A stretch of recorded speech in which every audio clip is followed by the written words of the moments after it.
Hey, what's up guys? I'm here in Novi, Michigan with Mr. Magnol, Lenny from Exmark. He just got done speaking at Brian Fullerton's event up here in Frigid, Michigan.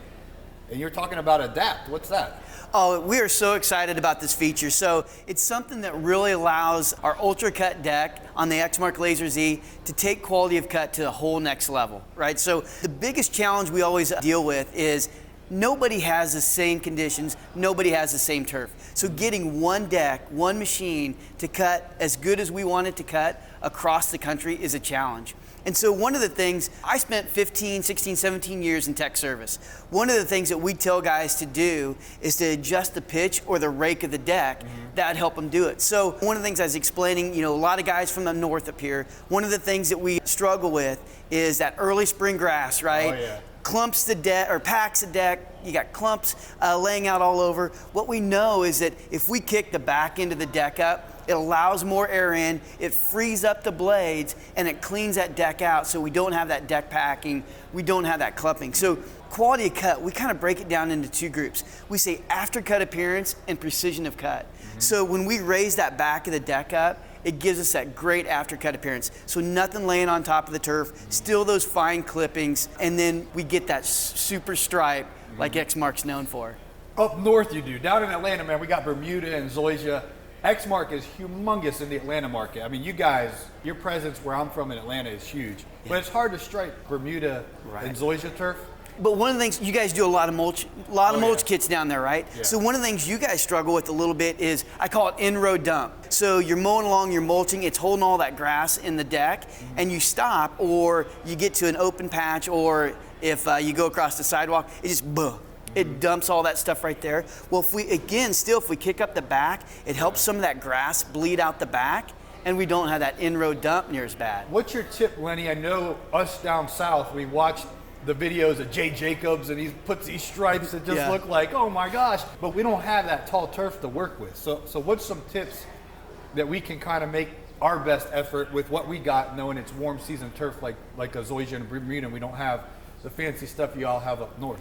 Well, absolutely. So that's, almost going back to the other side, right? So we said it's it's after cut appearance, precision of cut. So like with Bermuda, or if you get into a little bit farther south, you get into some of that Bahia grass and stuff like that, we can flatten out the deck or actually go negative rake. So we actually make the back of the deck lower, and then what that does, pardon the pun, it gives just that laser cut. So I mean, literally, you get down on the turf, you look across, and there's not a straggler out there, and it just gives such a, especially Zoysia and Bermuda, when it's cut like that, every bit as pretty as striped northern fescue, right? Yeah, it's just totally. so cool. And we cut it low. I mean, typically, unless you're real mowing, you want to start the season at like 1.5 inches, and then we literally end the season at about 2.5 inches. Right. And up here, it's taller than that all year long. Right, so it's a whole different ball game. It is, and so what that allows them to do a little bit is, with that aftercut appearance, they can hide some of them stragglers, right? That it doesn't show up as much. But yeah, with your Bermuda and Zoysia, if there's one little, it sticks out like a sore thumb.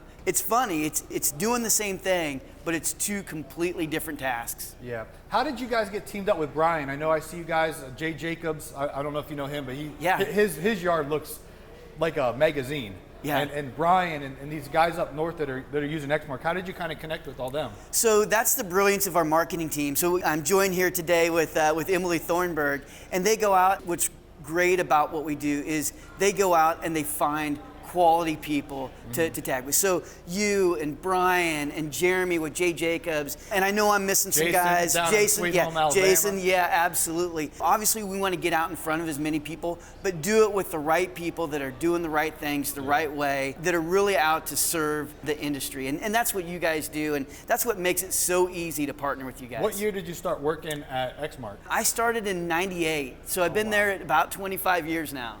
Old Mr. Olson, the tall guy from Toro. Rick Olson? Used to be Rick Olson. He Yes. used to be the CEO, right? He was the GM of Exmark, yeah. Okay. Yeah. So you were in those days? So I was right in that transition when Toro purchased Exmark back in late '97. So yeah, we've had 4 or 5 guys. Can you explain your target customer?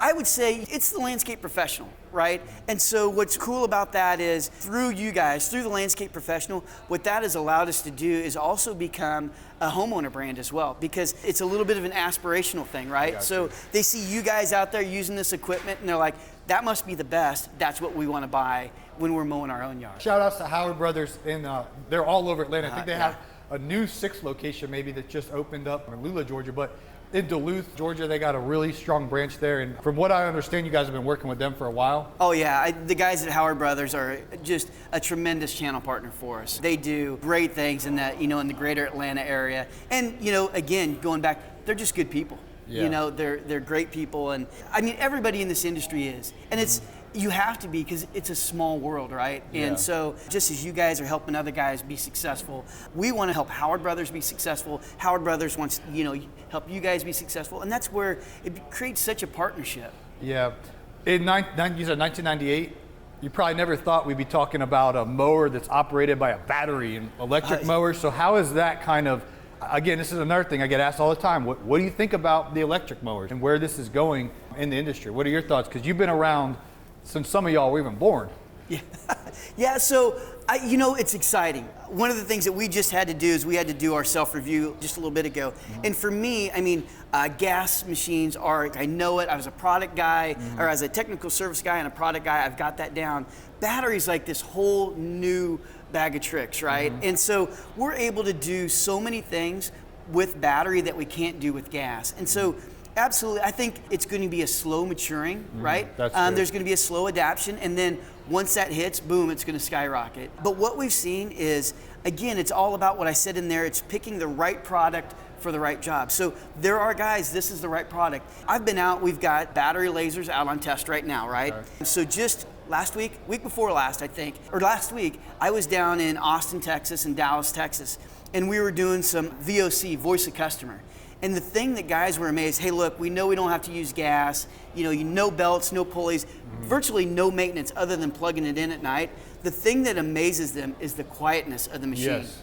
So whether it's at a school or a corporate campus, they're like, we can mow during times and in locations we weren't allowed to previously. And now people are working at home on Zoom and conference video calling and things like that, and then the mower's cranking up and the backpack blower's going. Yeah. So I think that's a selling point as a business owner, that I can offer a quiet service so that we're not going to wake your kid up. You can have your meeting, and there's going to be some noise, but it's not going to be the decibels of a regular gas mower. Absolutely, it is completely different, you bet. So cool. That's exciting. Yeah, what else is exciting going on at Exmark as you guys look into 2023? Anything else you want to share? Oh, the other big thing, and I talked about it in there, is what Jonathan and the turf equipment guys have done with the new Z-Spray. I apologize because I can't speak to it as well as I should be able to, but what I shared with the crowd in there is literally, I was at a dealer meeting and the guys were talking about everything they disliked about the current Z-Spray. And we go through about the changes and we show the changes we made, and they're like, you guys fixed everything. Not only did you fix what were some of the shortcomings, you guys took this thing to the next level. And so all out there, we're trying to make a dime or whatever. If you're not into applications and turf equipment, you need to really look into that. That's where you can make some money and you can really grow your business rapidly. Yeah, totally. Can you talk a little bit about dealer support? If somebody maybe has got started with a residential mower and they really want to invest in a good commercial grade, mower for their business, how is kind of getting plugged in? Because I know not everyone has, I'm blessed to be in Howard Brothers country, but how does it go, connecting with the dealer and things of that nature? We believe that we make some of the best equipment out there available, but the reality of it is having that dealer support is the ultimate of importance, right? So without them, because let's face it, it's mechanical equipment, it's gonna break down. At some point, it's gonna let you down, and being able to have that support there is absolutely important. So again, and it comes back, I've said the word, probably too many times, partnership. Develop that partnership with your dealer. Make it so you rely on them just as much as they rely, or I should say that, they rely on you just as much as you rely on them, right? And that develops, you can both grow and you can both have profitable businesses at that point. Cool. Well, I really appreciate everything you guys do for the community. I know you're a sponsor at Brian's event. I've been to all 4 of them. I absolutely love coming here in the community aspect. I know you guys have done a lot in our community, so thank you for being a part of what we're doing, hanging out, talking shop on a Saturday. It's the funnest thing in the world, dude. I appreciate it.